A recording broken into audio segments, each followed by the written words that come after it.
hear these words of invocation as we start our time together. In this homecoming, on this golden anniversary, may you welcome yourself home with love and compassion. May you greet your college self with wonder, taking time to appreciate the unfolding gift your CC education has had in your life. May you embrace your friends, the stories and laughter as a blessing that comes from belonging to a community much bigger than yourself.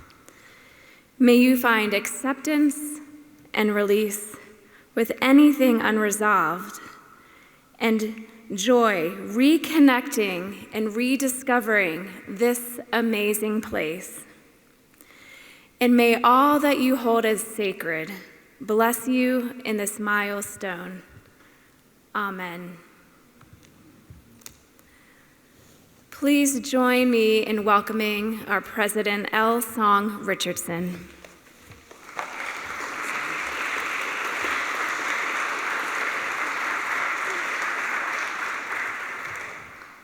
I am not Song Richardson. Thank goodness. She's got the real job.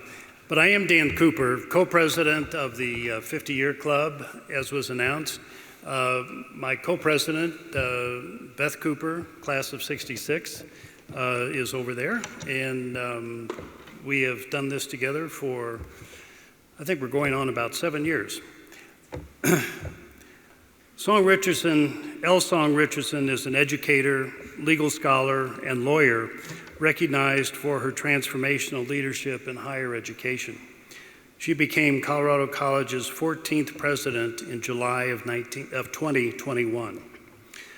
Her vision for Colorado College is to prepare students to create a more just world by igniting their passions and potential and encouraging them to reach across difference to find common ground and understanding. President Richardson prioritizes expanding access and opportunities for students, welcoming different viewpoints and fostering courageous conversations, building thriving campus, alumni, and local communities, and elevating the profile of the college and its students. The college will also build on its bold and courageous history, which includes creating the block plan, becoming the 8th higher education institution in North America to reach carbon neutrality, and being the first to adopt an anti-racism commitment. Now, my assessment. Her enthusiasm for Colorado College is infectious, and I think you will see that over the course of the weekend. She understands the importance of tradition while leading us through these unique socio-political times. Colorado College has been in my family for 100 years now. My mother was an entering freshman in 1922. And I believe that Song is an extraordinary choice to lead Colorado College through the decades of the 2020s and beyond. Now please welcome L. Song Richardson.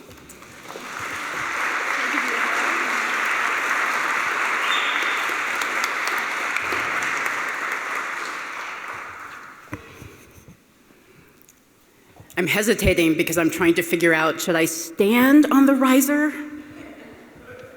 or not? What do you think? Am I too... Can you see me? Stand on the riser? Stand, okay. And Dan Cooper is too tall. Thank you so much for those words, Dan. Before I get into my official remarks, I just want to say how much I have appreciated the conversations that Dan Cooper and I have had since I first got here. When we think about talking across difference, being courageous enough to share how we feel about different things and to talk to each other openly and respectfully, I think, Dan, you and I modeled that, and I'm so appreciative.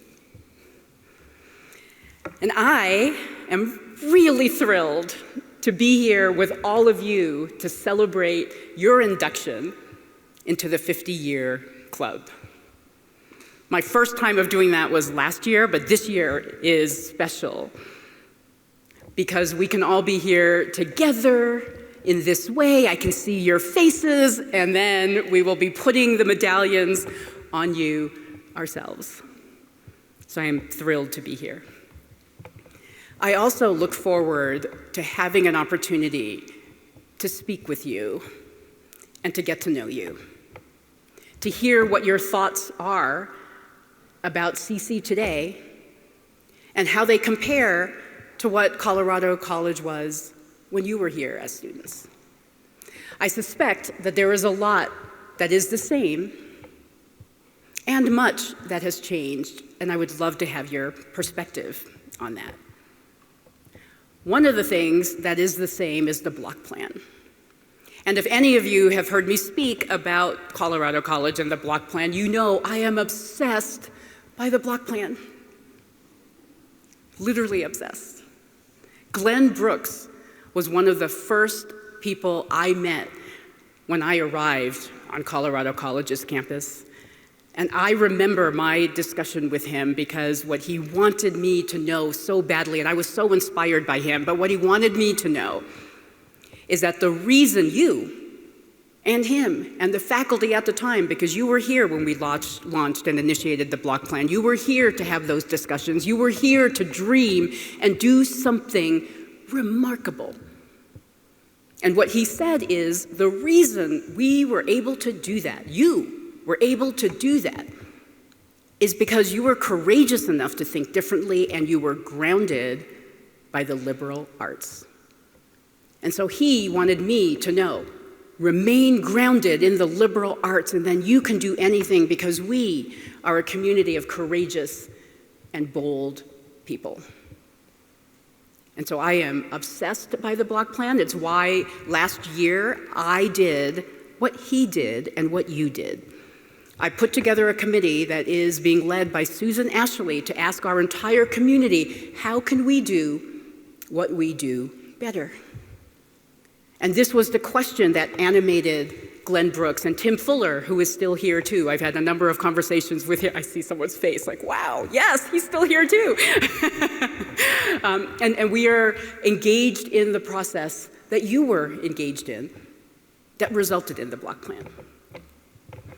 Another reason why I'm so thrilled to be here and would love to speak with all of you is you came through Colorado College at a time that was challenging. The Civil Rights Movement, the Vietnam War, these were things that you were thinking about among many others, and isn't it similar today? Aren't we dealing with the same sorts of issues today? And so to learn how it is that you were able to address those issues yourself will inform how we will continue to address those now. So reading your stories, learning about you, I have been so inspired. And let me reflect back to you, who you are, the things that you have done since graduating, since sparking your passions and your potentials while you were here. What did you become? You are authors, scientists, doctors, artists, lawyers, business owners, counselors, and urban planners. You are musicians, judges, marketers, educators, computer analysts, and conservationists.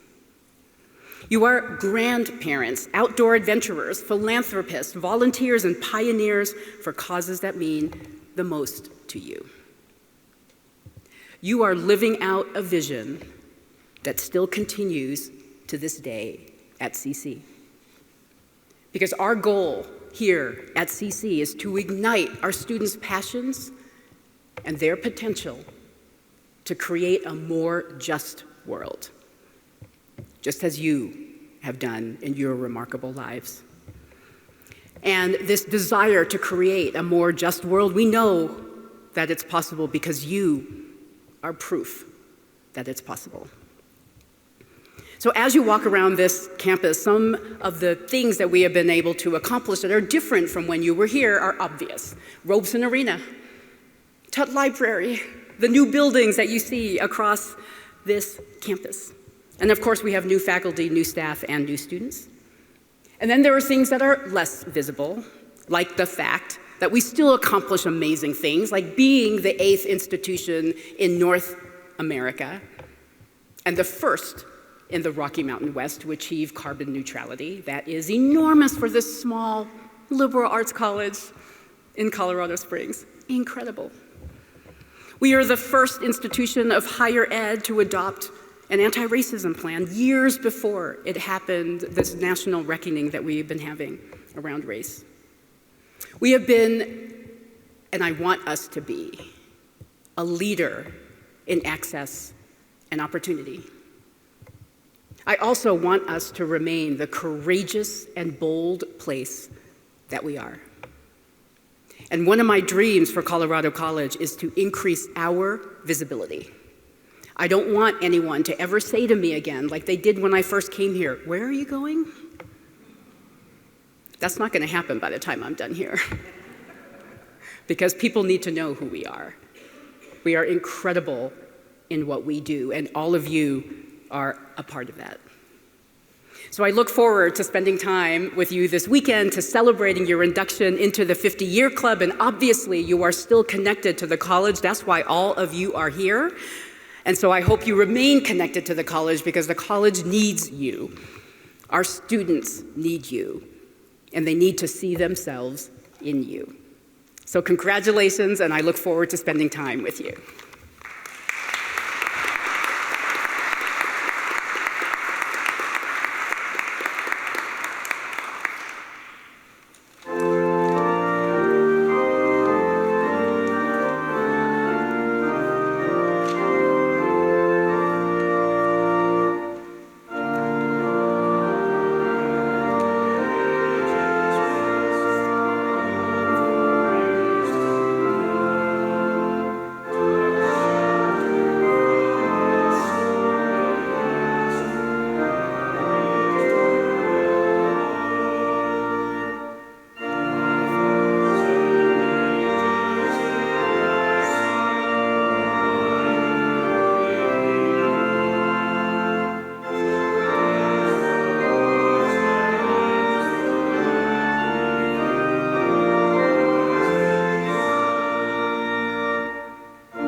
Sue Brewington.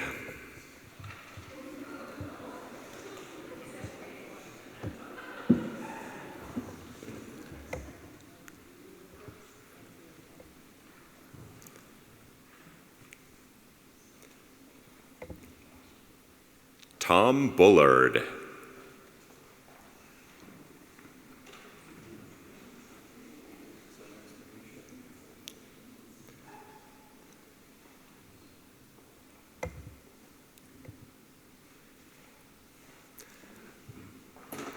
Alex Burgard.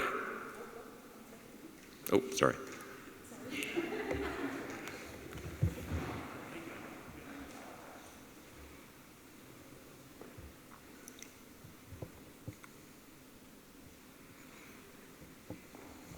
Alex Burgard.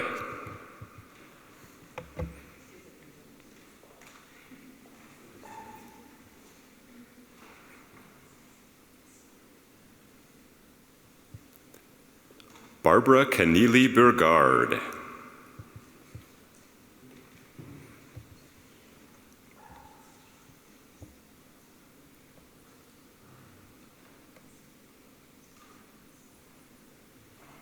Cynthia Walker Calloway.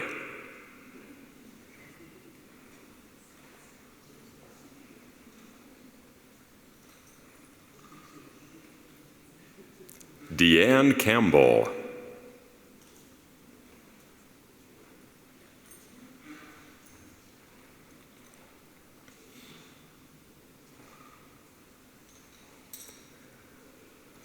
Tom Ann Casey.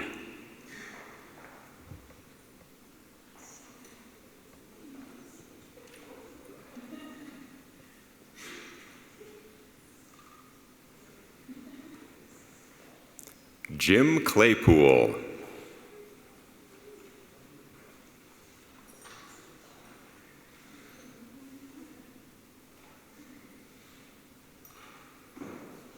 Wendy Costigan.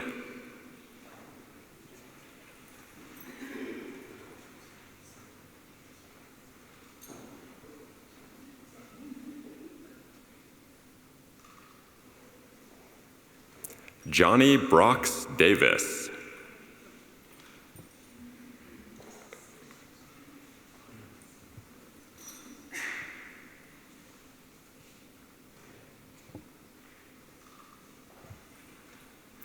Margot Williams DeVita.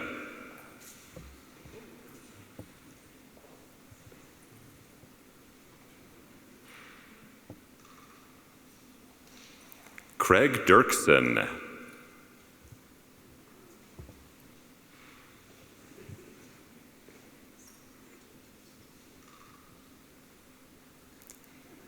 Momi Ching Dufault.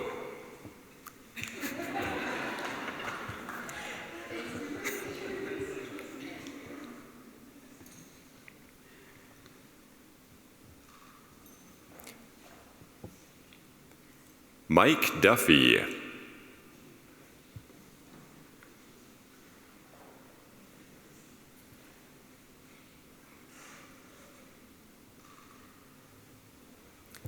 Cindy McLeish Ely.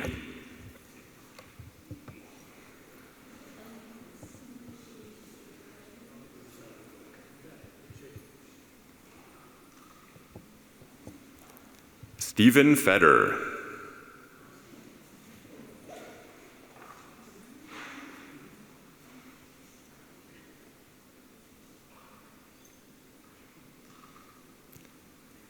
David Ford.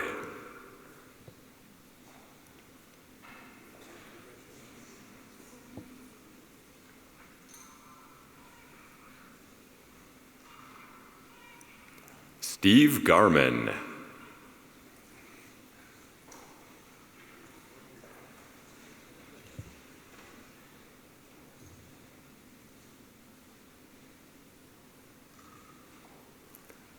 Les Goss.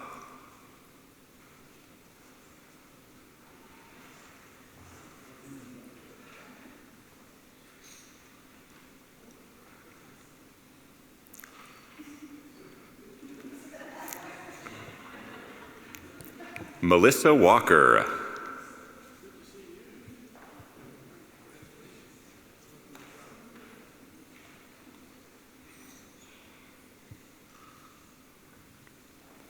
Barbara Fisher Hattinger.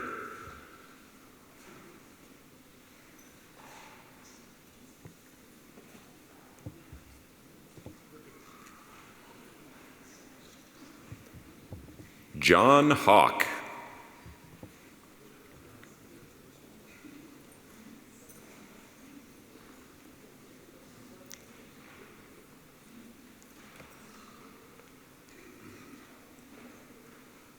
Bruce Henderson.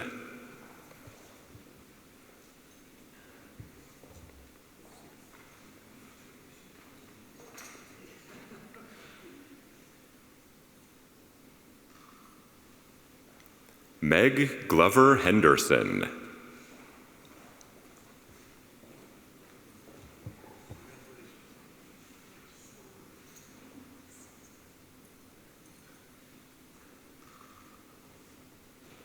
Marguerite Herman.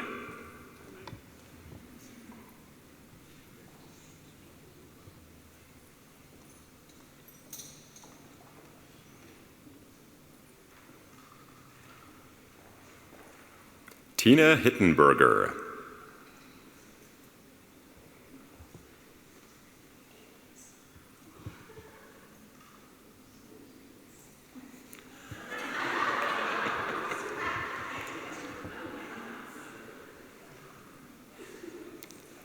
Craig Honeyman.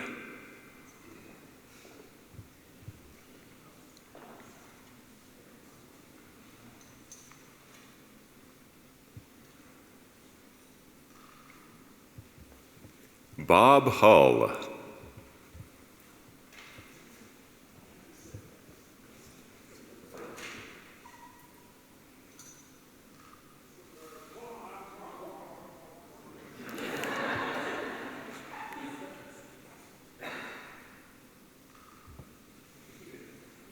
Rob Jenkins.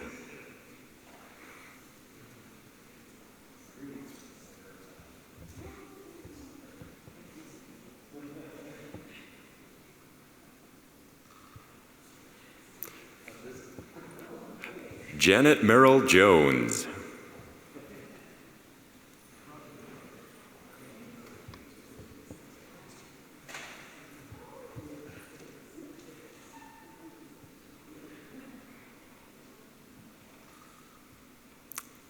Steve Joint.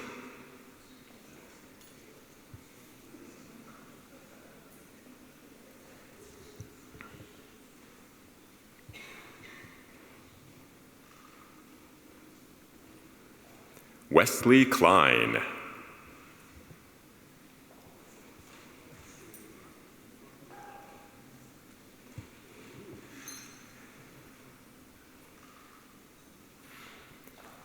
Cora Christine LaPlante.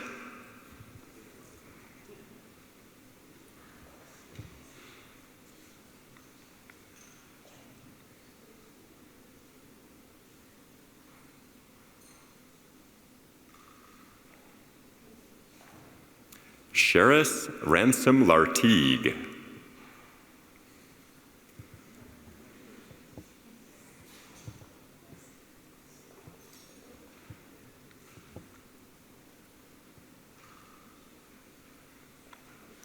Marcia Holloman Laska.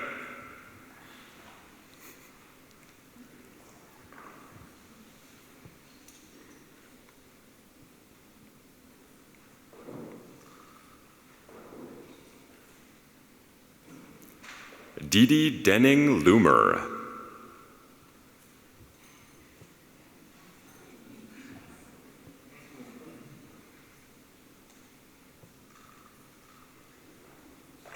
Scotty McLaren.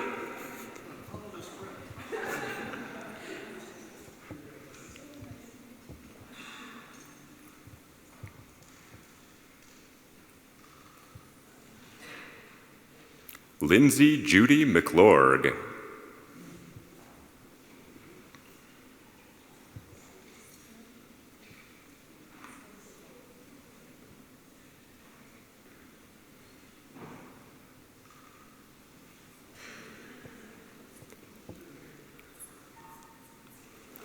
Cheryl Sylvester Morton.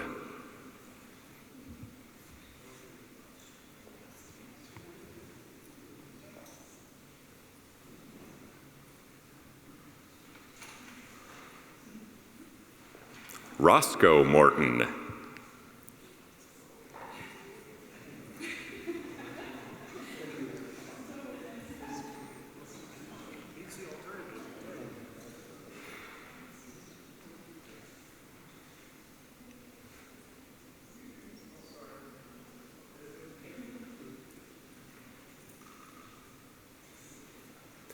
Margaret Myers.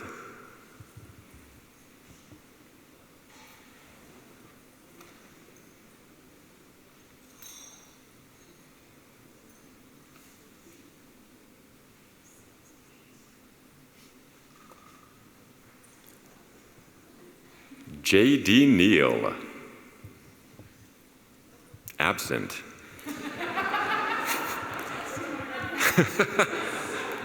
Shirley Berntal Peterson. Patterson. Shirley Berntal Patterson.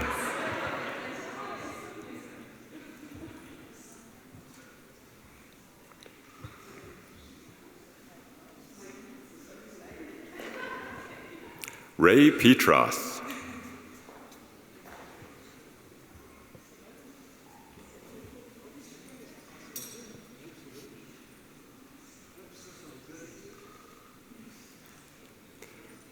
Peggy Price.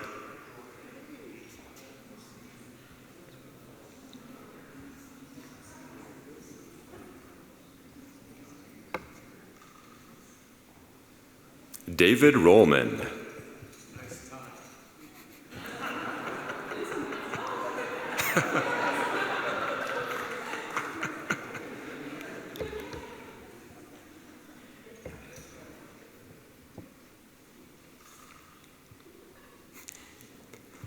Barbara Floyd Rusted.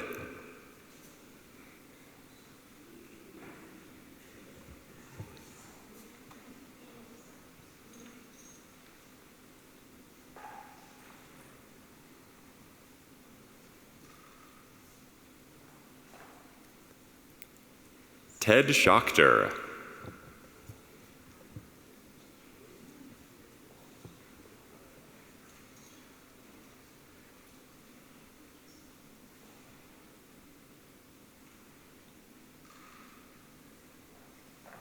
John Silver.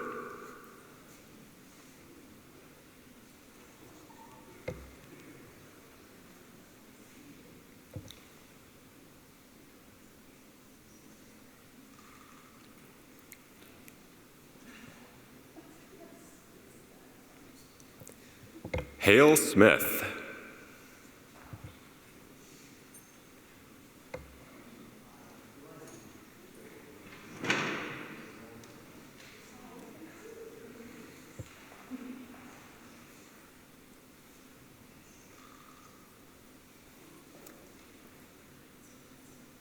Robert Smith. Chrissy Suntag Snow.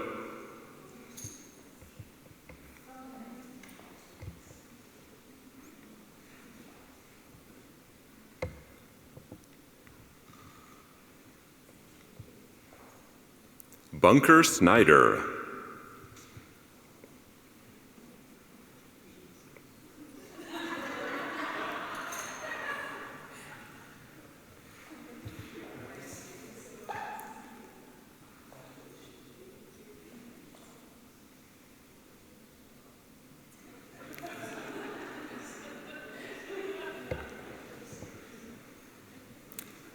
Jesse Sokolo.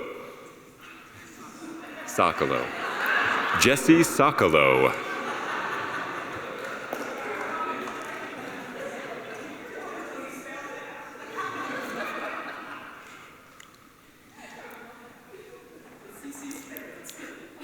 David Sondheimer.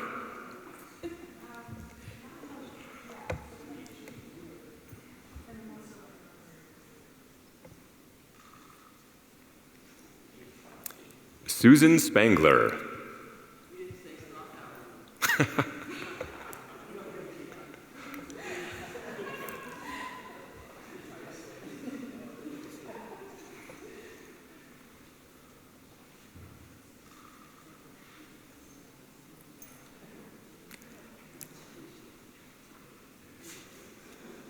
Liz Spear.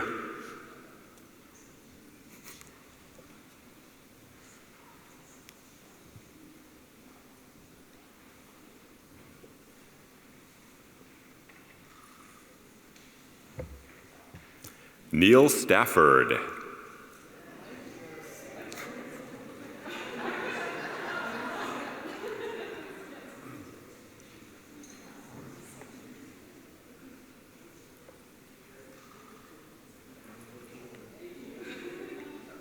Jill Westland.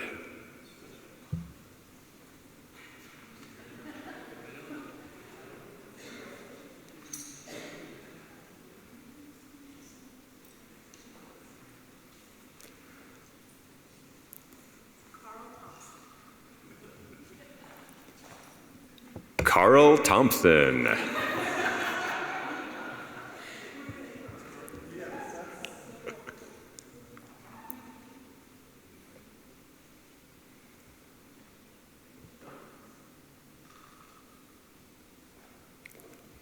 David Wiseman.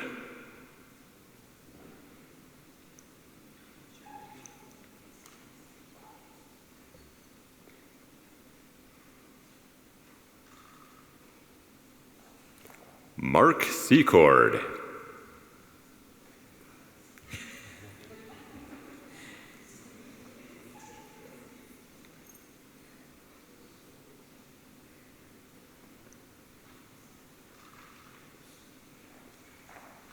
Bruce Hayden.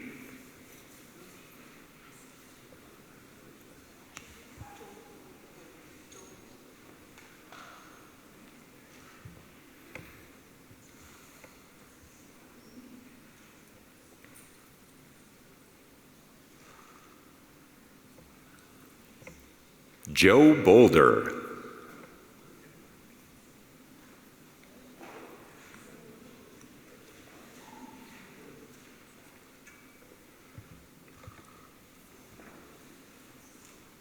Stephen Trimble.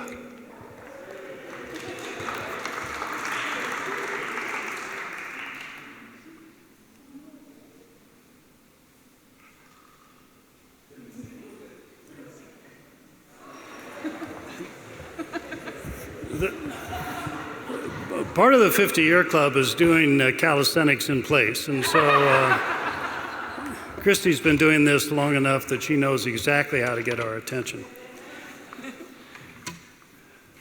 It's my pleasure to introduce your classmate, Steve Trimble. As writer, editor, and photographer, Steve Trimble has published 25 award-winning books during his 50 years of paying attention to the landscapes and peoples of the Desert West. He's received the Sierra Club Ansel Adams Awards for photography and conservation and a Doctor of Humane Letters from Colorado College. In 2019, he was honored as one of Utah's most 15 influential artists. Steve makes his home, as you know, in Salt Lake City, where he has taught writing at the University of Utah and in the Red Rock country of Torrey, Utah. Steve?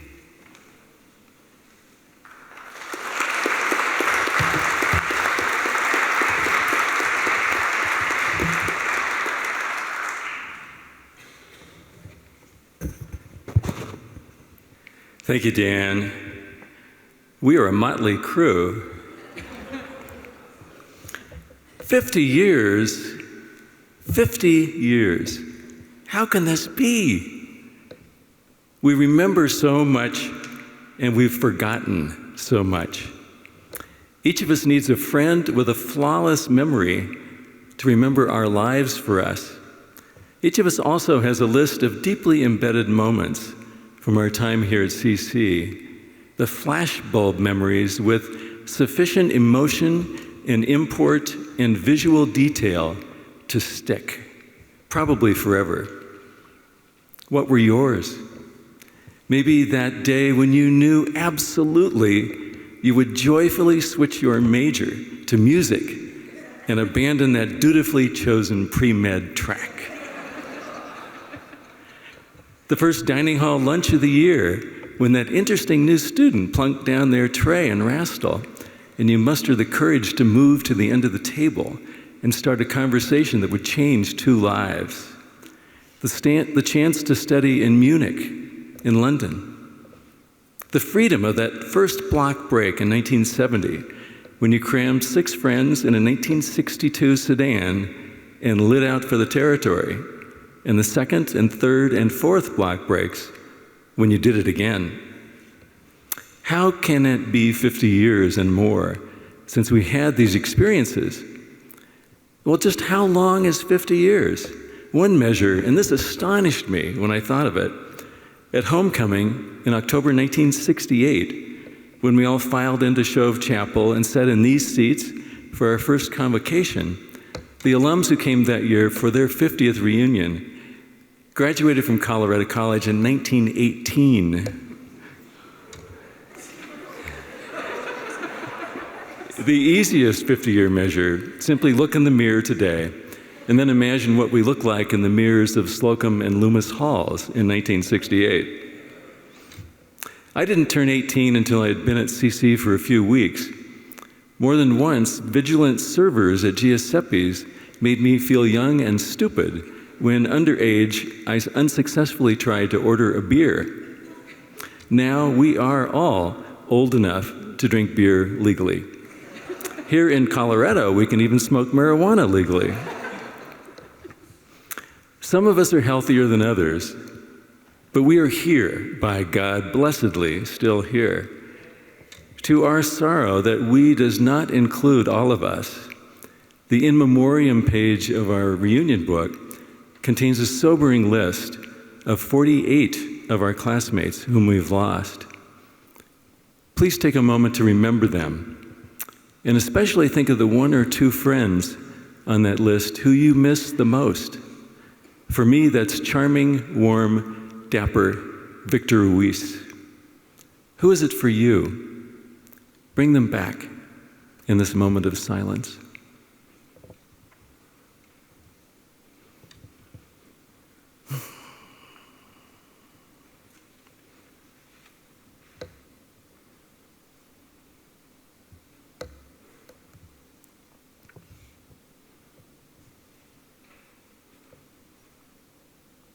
Who did you think about? Tell us their names. Call out their names. Let's hear their names.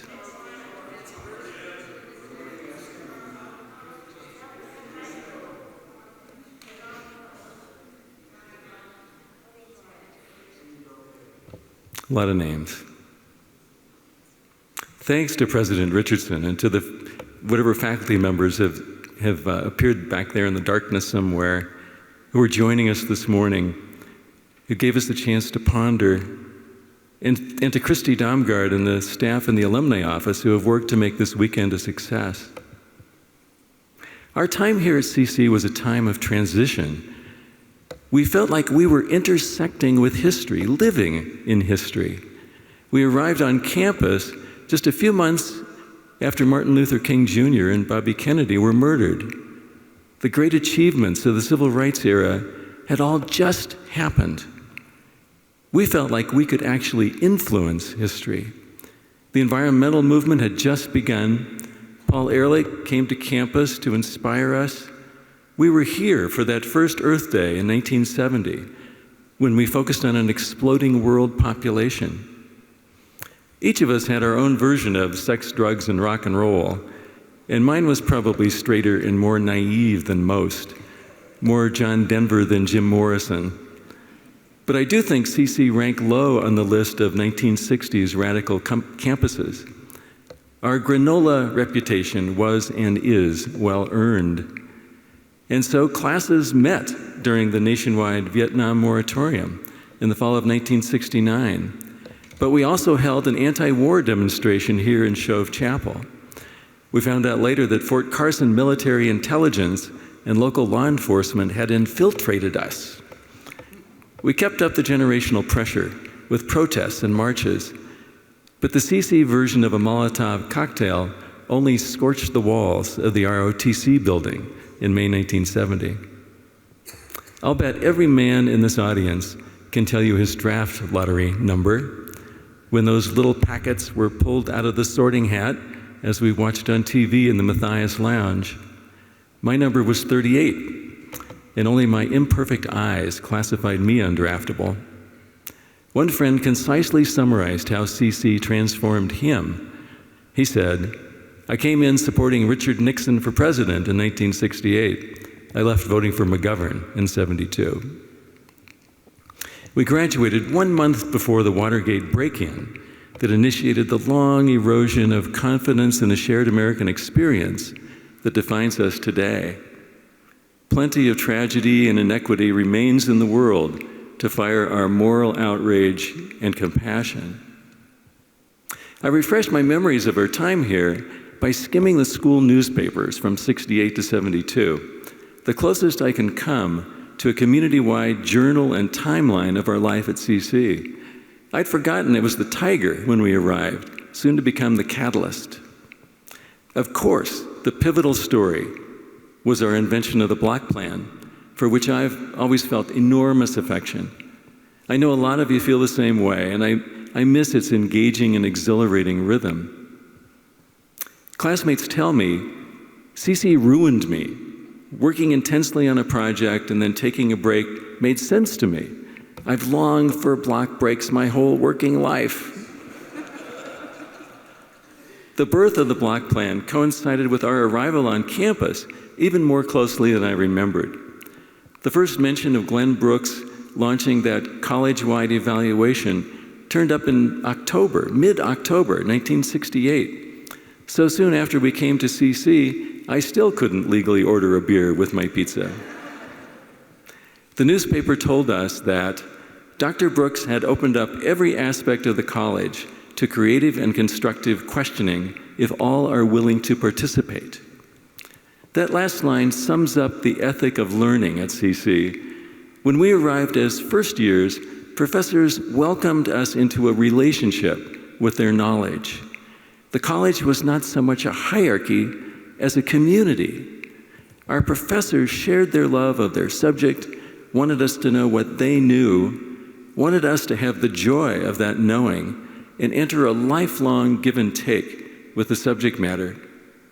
They asked us to participate in that creative and constructive questioning Dean Brooks talked about, questioning just about everything. How can we make things better was always the essential question.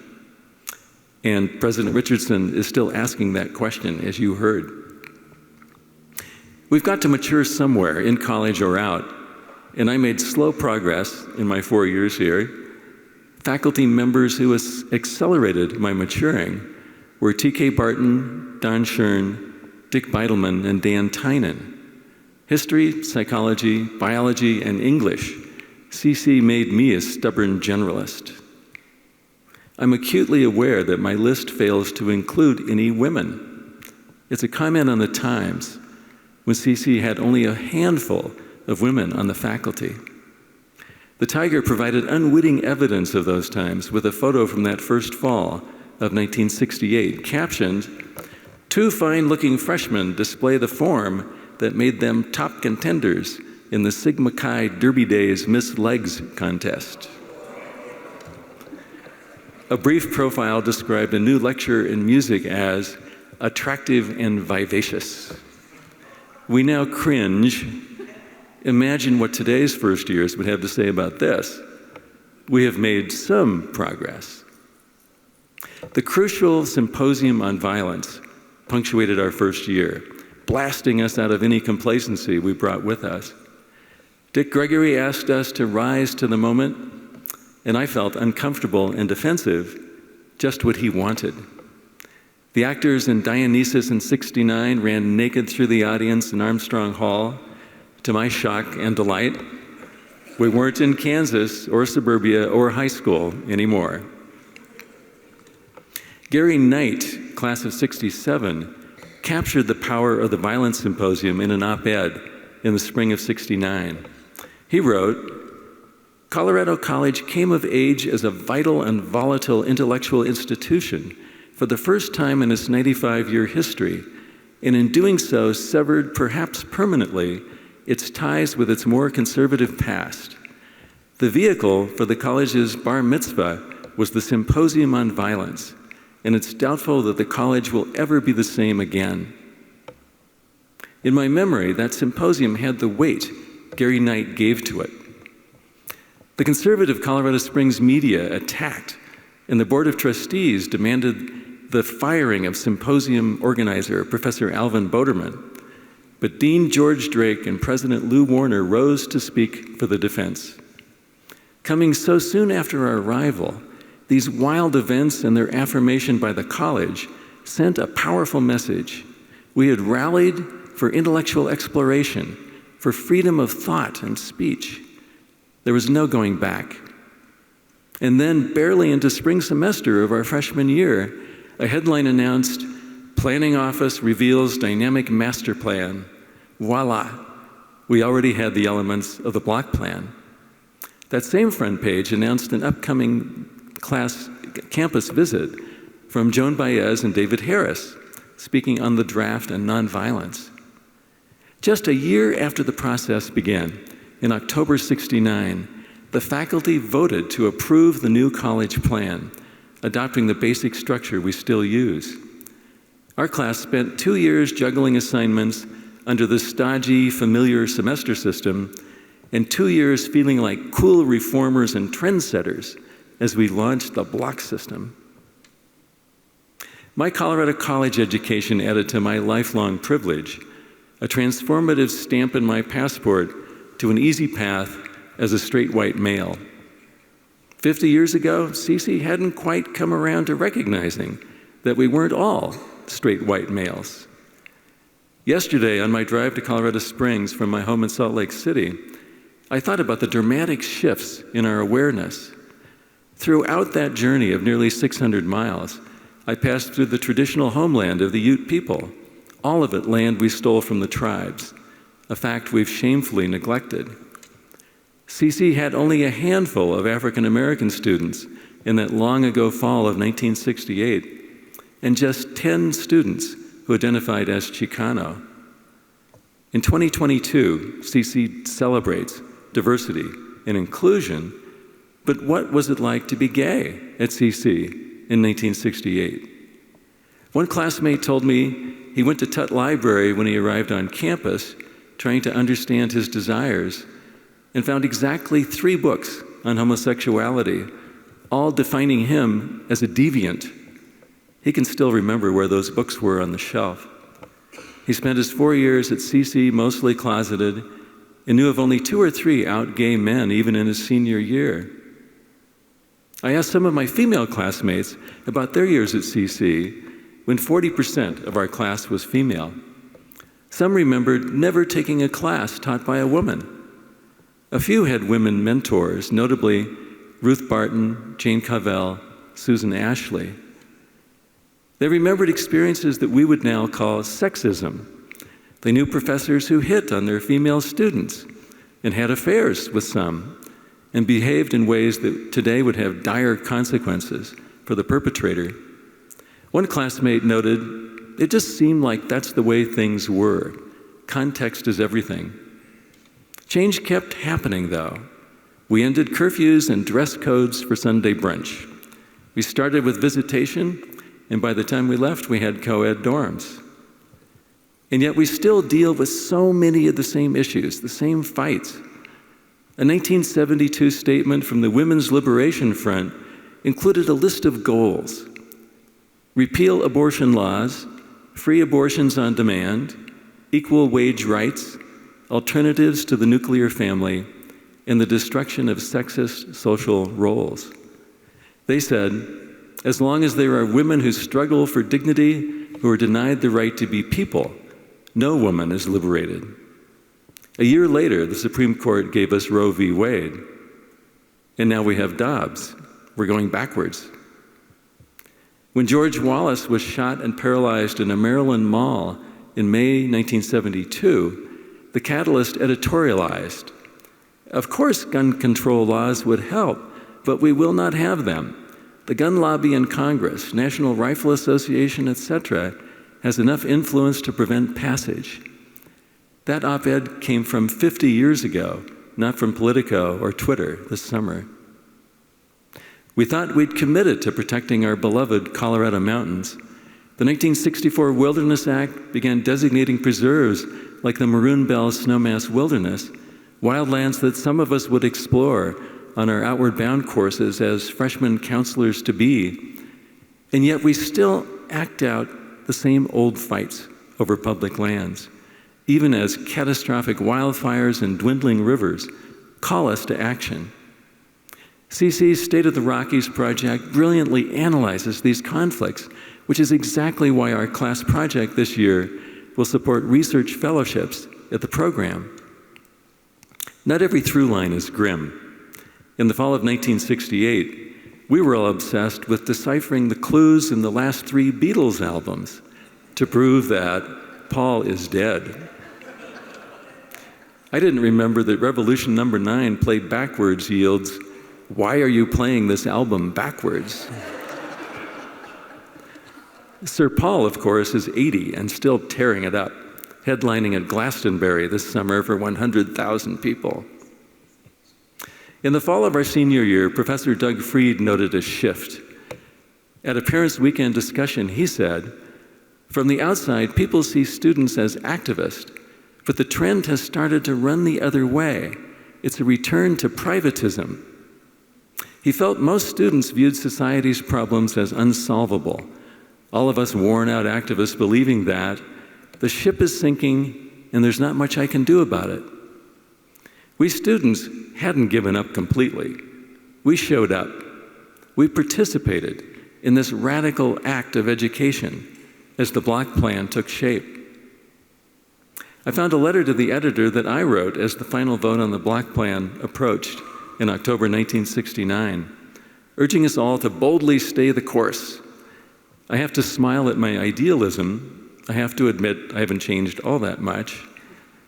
We must try the plan in full to see if it can live up to our dreams, I wrote, and we will not know if it can be successful without trying it. I closed with a quote from my mountaineering books that I loved then and love still, a couplet loosely based on Goethe.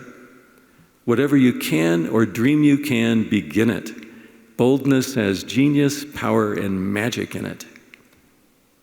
The key message in our CC education: to always search for your own path, create your own way, boldly.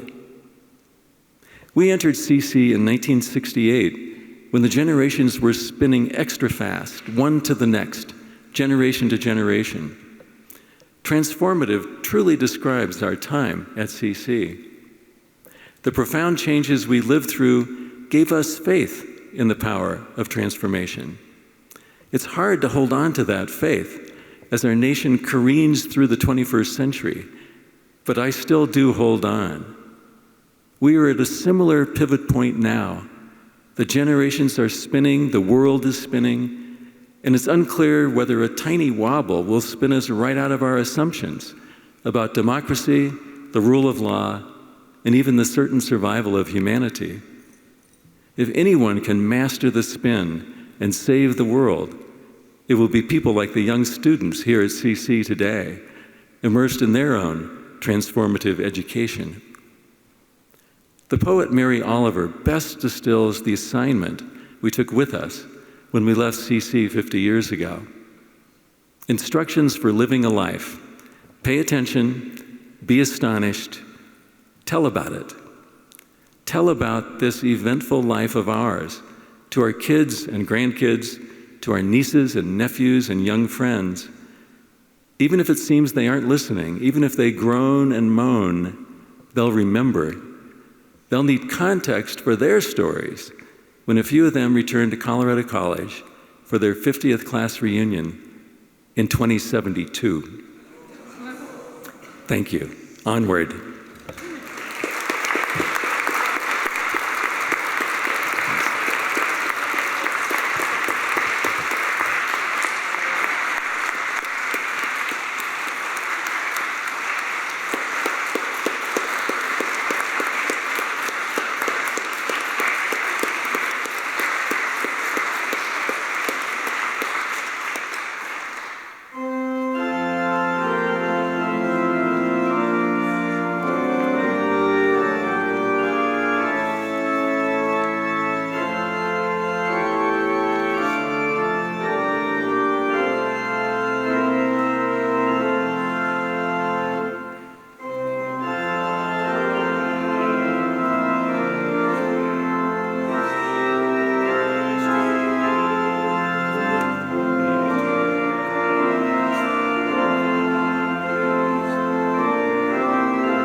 Class of 72, may you continue to live your lives in widening circles. And may the beautiful Colorado sun that is up above the clouds today, always shining down upon you, warm you, kindling your hearts with love, compassion, and friendship this weekend.